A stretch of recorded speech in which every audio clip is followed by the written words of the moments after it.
Welcome back to ಸುಹಾಯಗೇಶ್ vlogs. ಎಲ್ರು ಹೇಗಿದ್ದೀರಾ? ನಾನ್ ಚೆನ್ನಾಗಿದ್ದೀನಿ. ಐ ಹೋಪ್ ನೀವು ಕೂಡ ಖಂಡಿತ ಚೆನ್ನಾಗಿರ್ತೀರಾ ಅಂತ ಅನ್ಕೊಳ್ತೀನಿ. ಅಂಡ್ ಇವಾಗ ನಾನು ಗುರುವಾರ ಮಧ್ಯಾಹ್ನದಿಂದ ಬ್ಲಾಗ್ ನ ಶುರು ಮಾಡಿದ್ದೀನಿ.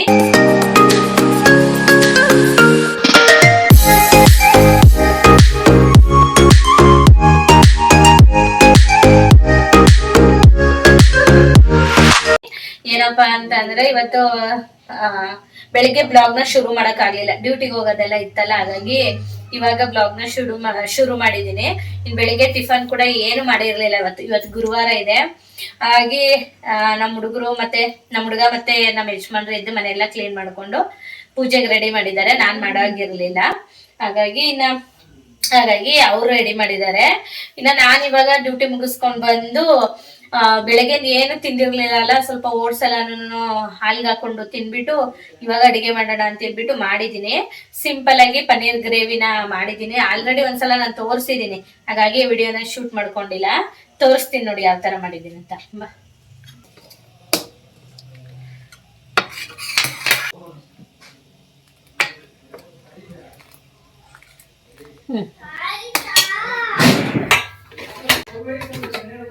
ಇದ್ರ ಜೊತೆಗೆ ರೈಸ್,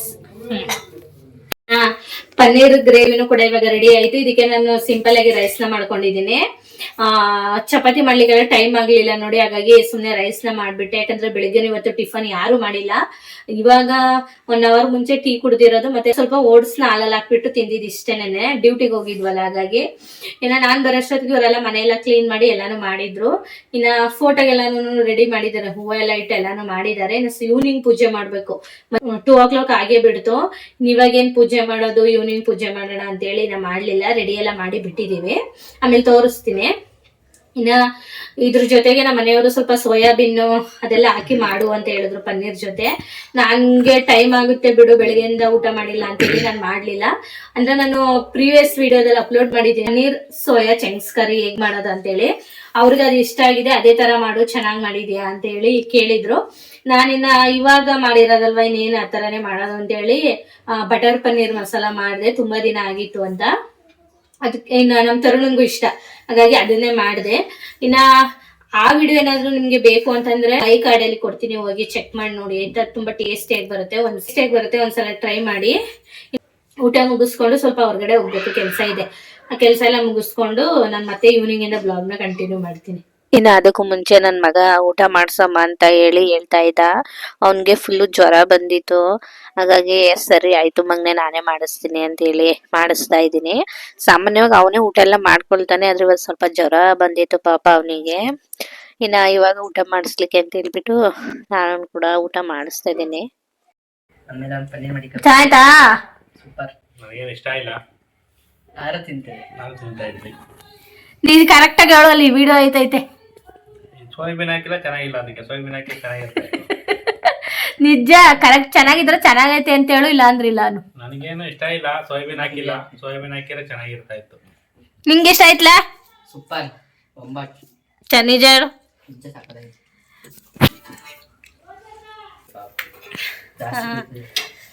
ಪನ್ನೀರ್ ಗ್ರೇವಿ ನಿಜವಾಗ್ಲೂ ಚೆನ್ನಾಗಿದೆ. ನಮ್ಮ ಮನೆಯವರು ಸೋಯಾಬೀನ್ ಹಾಕಿಲ್ಲ ಅನ್ಬಿಟ್ಟು ಸುಳ್ಳು ಹೇಳ್ತಿದ್ದಾರೆ ಚೆನ್ನಾಗಿಲ್ಲ ಅಂತ ಹೇಳಿ. ನಿಜ ಹೇಳಿ, ಚೆನ್ನಾಗಿದ್ರೆ ಚೆನ್ನಾಗಿಲ್ವಾ? ಚೆನ್ನಾಗಿದೆ, ಆಯ್ತು ಅಂತ ಹೇಳ್ತೀನಿ ಅಂತ ಹೋಗಿ.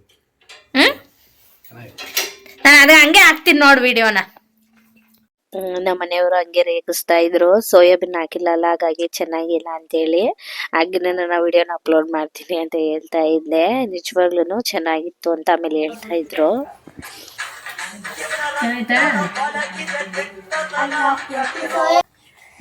ಜ್ವರ ಬಂದಂಗ ಮುಖ ಎಲ್ಲ ನೋಡಿ ಕರ್ಕ ಬರ್ದಿ ಕಡೆಗೆ ಬಂದಿದ್ದು ಅಂತ ಹೇಳು.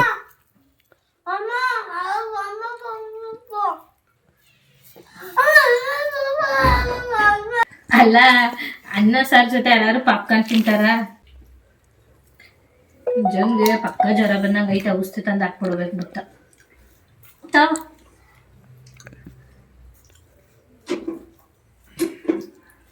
ಅದು ನಗಡಿ ಇವ್ನ್ಗೆ ಆಯ್ತಿರ್ಲಿಲ್ಲ. ಫ್ರಿಜ್ ಅಲ್ಲಿ ಕೇಕ್ ಎಲ್ಲ ಎತ್ಕೊಂಡ್ ತಿಂದ, ಇವ್ರು ಹಂಗಂಗೆ ತಿಂದ, ಹೇಳಿದ್ರು ಕೇಳಲಿಲ್ಲ.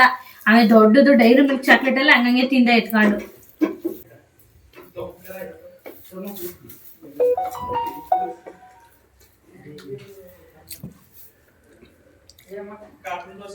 ನಿಜವಾಗ್ಲೂ ಪನ್ನೀರ್ ಗ್ರೇವಿ ಸೂಪರ್ ಆಗಿದೆ.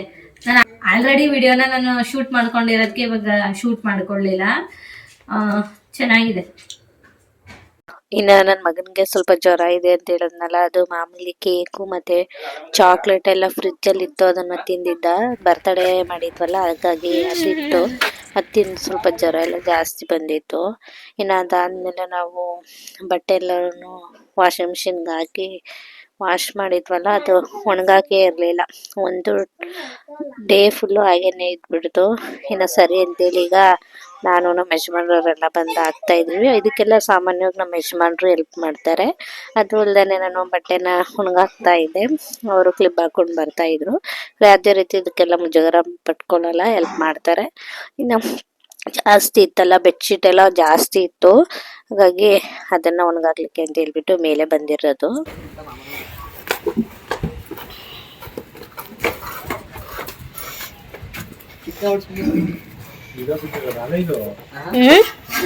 ಅಲ್ಲಿ ಕೆಳಗಡೆ ಚಿಕ್ಕು ಗಿಡ ಕ್ಯಾಪ್ಸಿಕಮ್ಮು ಮತ್ತೆ ಹುರುಳಿಕಾಯಿನ ಬಿಟ್ಟೈತ್ ನೋಡಿ, ತೋರಿಸ್ತೀನಿ ನೋಡಿ. ಬಿಸಿಲು ಬೀಳುತ್ತೆ, ನೆಲ್ ಬೀಳುತ್ತೆ, ನೀರ್ ಹಾಕ್ತಾರೆ ಕರೆಕ್ಟ್ ಆಗಿ ಬಂದಿದೆ. ಮೂರ್ ಬಿಟ್ಟಿತ್ತು ಒಂದೇ ಸಲ ಕ್ಯಾಪ್ಸಿಕಮ್ ತೋರಿಸ್ತೀನಿ. ಇಲ್ಲಿ ಇದ್ರಲ್ಲಿ ಕ್ಯಾಪ್ಸಿಕಮ್ ಬಿಟ್ಟೈತಿ. ಈಗ ನೋಡು, ಇಲ್ಲಿ ಹುರುಳಿಕಾಯಿ ಬಿಟ್ಟೈತಿ. ಇಲ್ಲಿ ಏನ್ ಕಾಯಿ ಇದು? ತಗಣಿಕಾಯೇನೋ, ಬೀನ್ಸು. ಇಷ್ಟು ಉದ್ದ ಐತೆ ಗಿಡ. ಏನ ಏನ್ ಕಾಯಿ? ವೈಟ್ ತಗಣಿಕಾಳೇನೋ.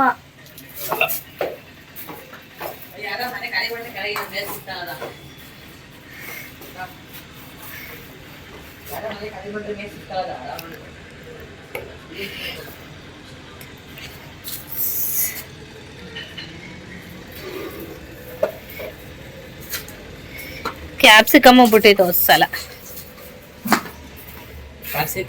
ಇನ್ನು ಇದು ಯಾವ ಗಿಡ ಅಂತಾನೆ ಗೊತ್ತಾಗ್ತಿರ್ಲಿಲ್ಲ.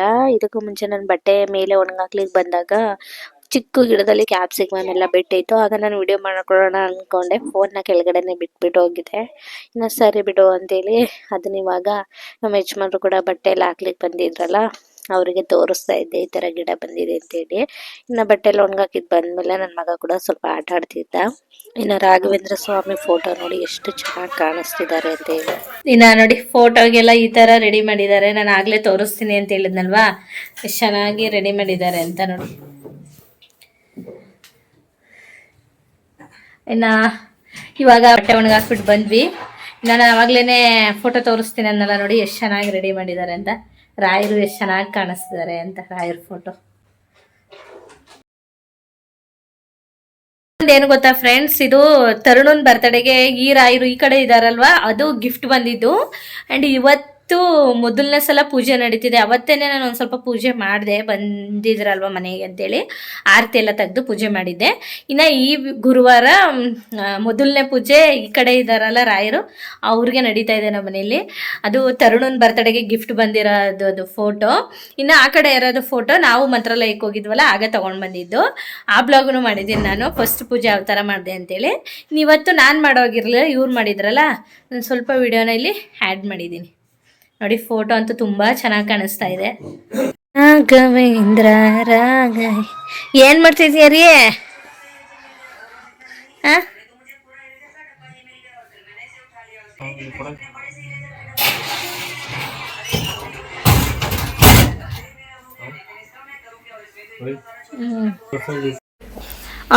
ನೋಡ್ದಾ?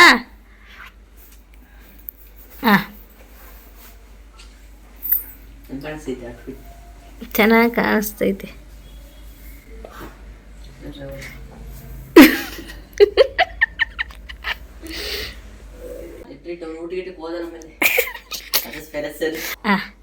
ಏನ್ ತರಕ್ ಹೋಯ್ತಾ ಇದೀಯಪ್ಪ?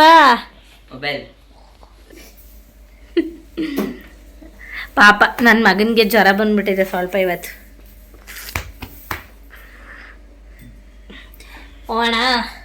ಓಣ ನಡಿ ಮಗ್ನ. ಇವಾಗ ಹೊರಡ್ತಾ ಇದ್ದೀವಿ. ಸ್ವಲ್ಪ ಕೆಲಸ ಇದೆ, ಹಾಗಾಗಿ ಇವತ್ತು ನನ್ನ ಮಗನಿಗೂ ಸ್ವಲ್ಪ ಜ್ವರ ಬಂದ್ಬಿಟ್ಟಿದೆ. ಇವತ್ತು ಸ್ಕೂಲಿಗೆ ಕಳಿಸಿಲ್ಲ ನಾವು, ಸ್ವಲ್ಪ ನೆಗಡಿಯಾಗಿತ್ತು. ಜ್ವರ ಬಂದಿದೆ ಅವನಿಗೆ, ನೋಡಬೇಕು ಬರ್ತಾ ಹಾಗೇನೆ ಸ್ವಲ್ಪ ಹಂಗೆ ಡ್ರಾಪ್ಸು ಅದೆಲ್ಲ ತಂದು ಹಾಕ್ಬಿಟ್ಟು ಸ್ವಲ್ಪ ಹೊತ್ತು ಮಲಗಿಸಿದ್ರೆ ಸರೋಗುತ್ತೆ, ನೋಡಬೇಕು. ಇನ್ನ ಇವಾಗ ಹೊರಡ್ಲಿಕ್ಕೆ ಅಂತ ಹೇಳ್ಬಿಟ್ಟು ಹೊರಡ್ತಾ ಇದೀವಿ. ಫೋಟೋ ನೋಡ್ತಾ ಇದ್ದೇವೆ, ಕಣ್ಣು ಸಾಲಲ್ಲ.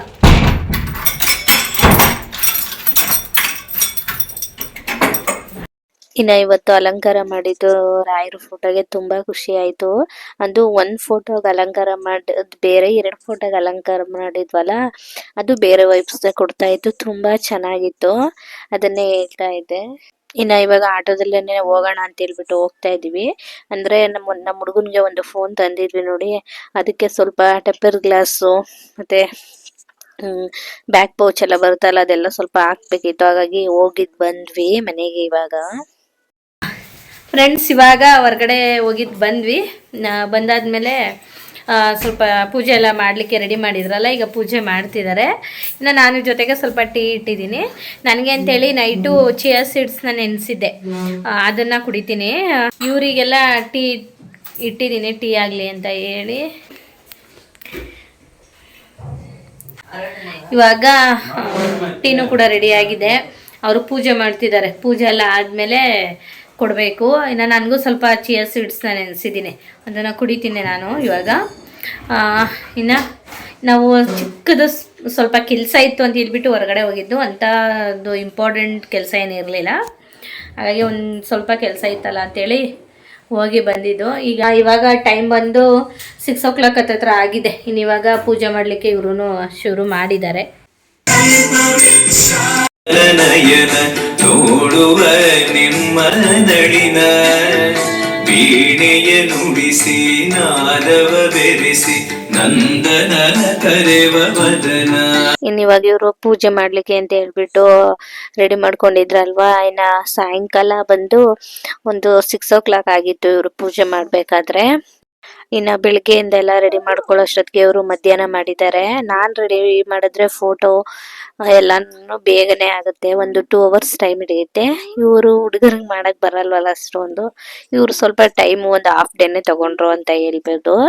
ಇನ್ನ ಅದಾದ್ಮೇಲೆ ಇವತ್ತು ಪೂಜೆನೂ ಕೂಡ ಸೂಪರ್ ಆಗಿ ಚೆನ್ನಾಗಿ ಆಯ್ತು. ಅದನ್ನೇ ರೇಗಿಸ್ತಾ ಇದ್ರು ನಮ್ಮ ಮನೆಯವರು, ನೀನ್ ಮಾಡಿದ್ರೆ 2 hour ಅಲ್ಲಿ ಮಾಡ್ತೀಯಾ, ನಾನ್ ಮಾಡಿದ್ರೆ ಅರ್ಧ ಗಂಟೆಯಲ್ಲೇ ಮುಗಿಸ್ಬಿಟ್ಟೆ ಅಂತ ಇದ್ರು. ಅರ್ಧ ದಿನನ ತಗೊಂಡಿದ್ದಾರೆ ಅವರು. ಇನ್ನ ಪೂಜೆ ಎಲ್ಲ ಆದ್ಮೇಲೆ ಅವರು ಸ್ವಲ್ಪ ದೇವಸ್ಥಾನಕ್ಕೆಲ್ಲ ಹೋಗಿ ಬಂದ್ರು. ಅಷ್ಟೊತ್ತಿಗೆ ನಾನು ಅವ್ರಿಗೆ ಬಜ್ಜಿ ಮಾಡೋಣ ಅಂತ ಹೇಳ್ಬಿಟ್ಟು ಮಾಡ್ತಾ ಇದ್ದೆ. ಅವ್ರಿಗೆ ಬಜ್ಜಿ ಬೋಂಡ ಎಲ್ಲ ತುಂಬಾ ಇಷ್ಟ ಆಗುತ್ತೆ. ಹೊರಗಡೆ ಎಲ್ಲ ತಿನ್ಲಿಕ್ಕೆ ಹೋಗಲ್ಲ ಅವರು, ಮನೇಲೇನೆ ಮಾಡ್ಕೊಡು ಅಂತ ಕೇಳ್ತಾರೆ. ನಾನ್ ಮಾಡಿಲ್ಲ ಅಂದ್ರೆ ಅವರೇ ಹೋಗಿ ಮಾಡ್ಕೊಂಡ್ಬಿಡ್ತಾರೆ. ಹಾಗಾಗಿ ನಾನು ಮಾಡ್ಕೊಡೋಣ ಅಂತೇಳಿ ಮನೆಯಲ್ಲಿ ಒಂದು ಆಲೂಗೆಡ್ಡೆ ಇತ್ತು, ಅದನ್ನ ಕಟ್ ಮಾಡ್ಬಿಟ್ಟು ಮಾಮೂಲಿಯಾಗಿ ಬಜ್ಜಿ ಹೇಗೆ ಮಾಡ್ತಾರೆ ಹಾಗೆ ಮಾಡ್ತಾ ಇದ್ದೀನಿ. ರೆಸಿಪಿ ಏನು ಶೂಟ್ ಮಾಡ್ಕೊಂಡಿಲ್ಲ, ನಿಮ್ಗೆಲ್ಲ ಗೊತ್ತೇ ಇರುತ್ತೆ. ಸಾಮಾನ್ಯವಾಗಿ ನಾನು ಒಂದು ಶಾರ್ಟ್ಸ್ ವಿಡಿಯೋದಲ್ಲೆಲ್ಲ ತೋರಿಸಿದ್ದೀನಿ, ಹಾಗಾಗಿ ವಿಡಿಯೋನೇನು ಮಾಡ್ಕೊಳ್ಲಿಕ್ಕೆ ಹೋಗ್ಲಿಲ್ಲ. ಅವ್ರಿಗೆ ಇದೆಲ್ಲ ತುಂಬಾ ಅಂದ್ರೆ ತುಂಬಾ ಇಷ್ಟ. ಇನ್ನ ಅವ್ರಿಗೆ ಅಂತ ಏನೋ ಹೇಳ್ಬಿಟ್ಟು ಮಾಡಿದ್ದೆ, ಅವರು ಖುಷಿ ಪಟ್ಟು ತಿಂದ್ರು.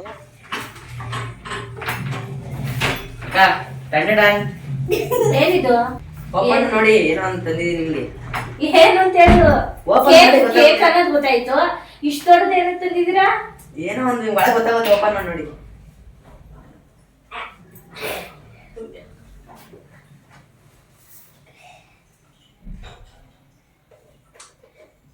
ತಿನ್ನಕ್ ಇಷ್ಟ ದೊಡ್ಡ ಕೇಕ್ ತಂತಾರೆ ಯಾರಾದ್ರೂ?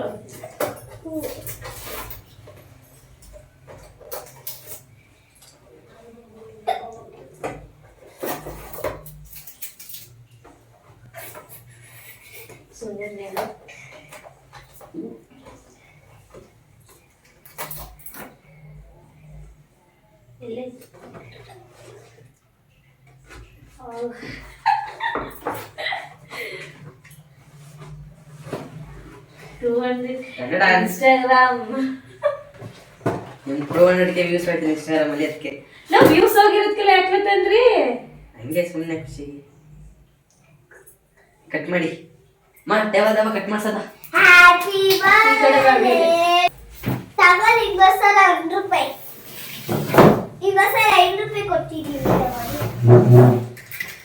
ನೀನಿಗೆಲ್ಲ ಕಟ್ ಮಾಡ್ಸಲ್ಲ ಕೇಕು? ಎಲ್ಲ ಮಾಮಂದೆ ಇವೆಲ್ಲ ಪ್ಲಾನ್ ಮಾಡಿ, ಇವೆಲ್ಲ ಪ್ಲಾನ್ ಮಾಮಂದೆ ಮಾಡಿದ್ದೀವಿ. ಕಟ್ ಮಾಡಿ ನಿಜ ಹೇಳು, ನೀನೇ ಪ್ಲಾನ್ ಮಾಡ್ದೆ? ಯಸ್, ಒಂದು ಪ್ಲಾನ್. Happy 200K. ಚಪ್ಪಾಳೆ ನೆಕ್ಸ್ಟ್ ಟೈಮ್ 200K ಯೂಸ್ ಹೋಯ್ತದ ಅದಕ್ಕೆ ತಾಳಿ ಕೈಲಿ ಹಿಡ್ಕೊಂಡು ಕಟ್ ಮಾಡುವ ಬರ್ತೀನಿ ಅದ್ರ ತೋರ್ಸು ಕೇಕು.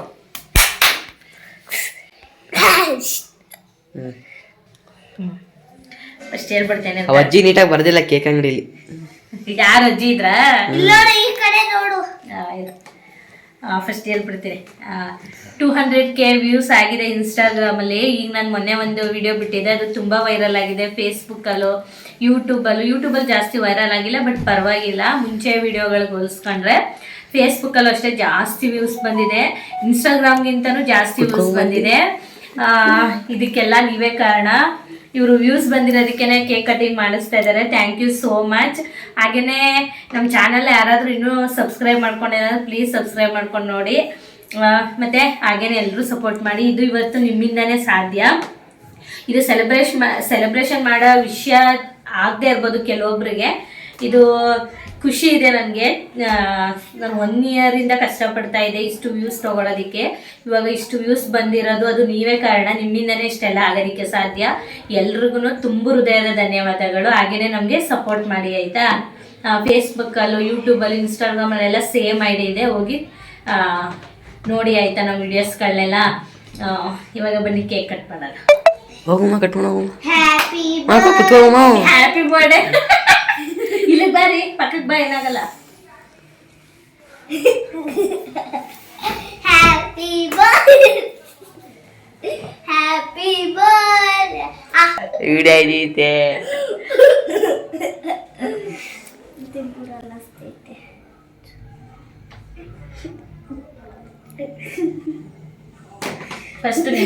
ಫಸ್ಟ್ ನಿಮಗೆ ಫ್ರೆಂಡ್ಸ್ ಕೇಕು ಕಟ್ಟಿನ್ನು ಫೋಟೋ ಎಲ್ಲ ತಿನ್ನ ಹೆಂಗೆ ನೋಡು, ಬಾಯಿ ಮಾಡ್ಕರ್ ಫಸ್ಟ್ ತಿನ್ನು ಅಂದ. ಎಷ್ಟು ನಿಮ್ಮ ವಯಸ್ಸು ನೀವು ತಿನ್ಬೇಕು.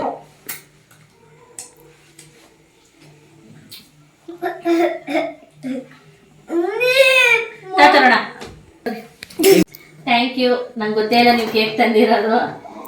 There's no problem, mommy. Happy birthday.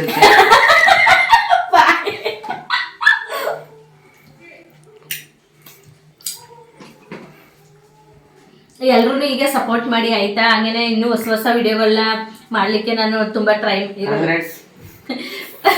ನಡೀತಾರೆ ಮಾತಾಡ್ತೀನಿ. ಈಗೇನೆ ಎಲ್ಲರೂ ಸಪೋರ್ಟ್ ಮಾಡಿ ಆಯ್ತಾ. ಇನ್ನು ನಾನು ಚೆನ್ನಾಗಿರೋ ವಿಡಿಯೋಗಳನ್ನ ಕೊಡ್ಲಿಕ್ಕೆ ತುಂಬಾ ಟ್ರೈ ಮಾಡ್ತೀನಿ ಆಯ್ತಾ. Thank you so much. ಎಲ್ಲ ಇದು ನಿಮ್ಮಿಂದನೇ ಸಾಧ್ಯ.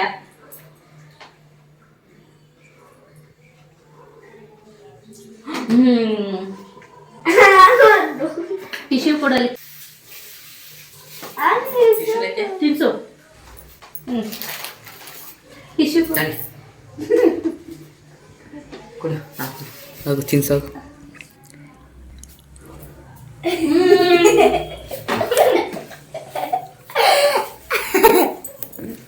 ಕುತ್ವಮ್ಮ ಚರ್ಮ ಕುತ್ವಮ್ಮ. ಹೋಯ್ತಾ ಕೇಕು? ಹಾಂ ಕುತ್ಕೋ, ಕಾಣಿಸಲ್ಲ ಐಟು.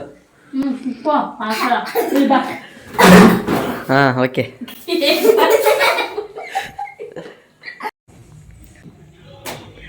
ಹೇಳಮ್ಮ. ಖುಷಿಯಿಂದ ತಿನ್ನಿಸ್ತಾ ಇದ್ದೀನಿ. ಓ ಹ್ಯಾಪಿ 200K ಅಂತ ಮಾಡಬೇಕು. ಏನಾ? Thank you so much. ನೀವು ಈ ಥರ ಸರ್ಪ್ರೈಸ್ ಕೊಡ್ತಾರೆ ಅಂತ ನಂಗೆ ಗೊತ್ತಿಲ್ಲ. ಬೆಳಗ್ಗೆನೆ 200K ಆಗಿತ್ತು. ನಾನು ಓಕೆ ಪರವಾಗಿಲ್ಲ, ಇವಾಗ ಎಲ್ಲರೂ ಸಪೋರ್ಟ್ ಮಾಡ್ತಿದ್ದಾರೆ, ವ್ಯೂಸ್ ಬರ್ತಾ ಇದೆ, ಚೆನ್ನಾಗಿ ನೋಡ್ತಿದ್ದಾರೆ ಅಂತ ಖುಷಿ ಆಗ್ತಾ ಇತ್ತು. ಆದರೆ ನನಗೆ ಕೇಕ್ ಕಟಿಂಗ್ ಮಾಡೋದೆಲ್ಲ ನನಗೇನು ಅಷ್ಟೊಂದು ಐಡಿಯಾ ಇರಲಿಲ್ಲ. ಇವರೇ ತಂದು ಕೇಕ್ ಕಟಿಂಗ್ ಮಾಡಿಸಿದ್ದಾರೆ. ಇವ್ರಿಗೂ ಥ್ಯಾಂಕ್ ಯು. ಹಾಗೆಯೇ ಇನ್ನು ಹೆಚ್ಚೆಚ್ಚು ಜನಕ್ಕೆ ನಮ್ಮ ವಿಡಿಯೋಗಳು ರೀಚ್ ಆಗೋ ಥರ ಆಗಲಿ. ಎಲ್ಲರೂ ಶೇರ್ ಮಾಡಿ, ಹಾಗೆಯೇ ನಿಮ್ಮ ಫ್ಯಾಮಿಲಿ ಫ್ರೆಂಡ್ಸ್ಗೂ ಶೇರ್ ಮಾಡಿ. ಎಲ್ಲರೂ ನಮ್ಮ ವಿಡಿಯೋಸ್ಗಳನ್ನ ನೋಡಲಿ, ಸಪೋರ್ಟ್ ಮಾಡಲಿ ಆಯಿತಾ. Thank you. ಇನ್ನು ಅವರು ಅಂಗಡಿಗೆ ಹೋಗಿ ಕೇಕ್ ತಂದಿದ್ರಲ್ವಾ, ಅದೊಂಚೂರು ವಿಡಿಯೋನ ಇಲ್ಲಿ ಆ್ಯಡ್ ಮಾಡಿದ್ದೀನಿ. ನಿಮಗೆ ಗೊತ್ತಿರುತ್ತೆ ಒಂದು ಡೈಲಿ ಬ್ಲಾಗ್ ಆಗಿರ್ಬೋದು ಅಥವಾ ಕುಕ್ಕಿಂಗ್ ವಿಡಿಯೋ ಯಾವುದೇ ಆಗಿರ್ಬೋದು, ಇರೋದ್ರಲ್ಲಿ ಎಲ್ರಿಗೂ ಕಾಂಪಿಟೇಷನ್ ನಡೀತಾನೆ ಇರುತ್ತೆ. ಅದರಲ್ಲಿ ಬ್ಲಾಗಿಂಗ್ ಚಾನಲ್ನ ಗ್ರೋ ಮಾಡೋದು ತುಂಬಾ ಕಷ್ಟ. ಇಷ್ಟ ಆಗಿದೆಯಲ್ಲ, ಅದಕ್ಕೆ ನಮ್ಗೆ ತುಂಬಾ ಖುಷಿ ಆಯ್ತು. ಇನ್ನ ನೀವೆಲ್ಲರೂ ಅನ್ಕೊಬಹುದು ವ್ಯೂಸ್ಗೋಸ್ಕರ ಯಾರಾದ್ರೂ ಕೇಕ್ ಕಟ್ಟಿಂಗ್ ಮಾಡಿಸ್ತಾರ ಅಂತ ಹೇಳಿ. ಇದು ಕಷ್ಟಪಟ್ಟವ್ರಿಗೆ ಗೊತ್ತಿರುತ್ತೆ. ಇದನ್ನ ನಾನು ಪಡ್ಲಿಕ್ಕೆ 1 year ಮೇಲೇನೆ ಕಷ್ಟಪಟ್ಟಿದ್ದೀನಿ ಇಷ್ಟು ವ್ಯೂಸ್ನ ತಗೊಳೋದಿಕ್ಕೆ. ಹಾಗಾಗಿ ನಮ್ಗೆ ನಿಜವಾಗ್ಲೂ ಖುಷಿ ಇದೆ. ಆಯ್ತಾ, ಇವತ್ತಿನ ಬ್ಲಾಗ್ ಕೂಡ ನಾನು ಇಲ್ಲಿಗೆನೆ ಎಂಡ್ ಮಾಡ್ತೀನಿ. ಹಾಗೇನೆ ನಮ್ಮ ಚಾನಲ್ನ ಇನ್ನೂ ಯಾರು ಸಬ್ಸ್ಕ್ರೈಬ್ ಮಾಡ್ಕೊಂಡಿಲ್ಲ ಅಂದ್ರೆ ಪ್ಲೀಸ್ ಸಬ್ಸ್ಕ್ರೈಬ್ ಮಾಡ್ಕೊಂಡು ನೋಡಿ. ಮತ್ತೊಂದು ಹೊಸ ವಿಡಿಯೋದಲ್ಲಿ ಸಿಗ್ತೀನಿ. Thank you.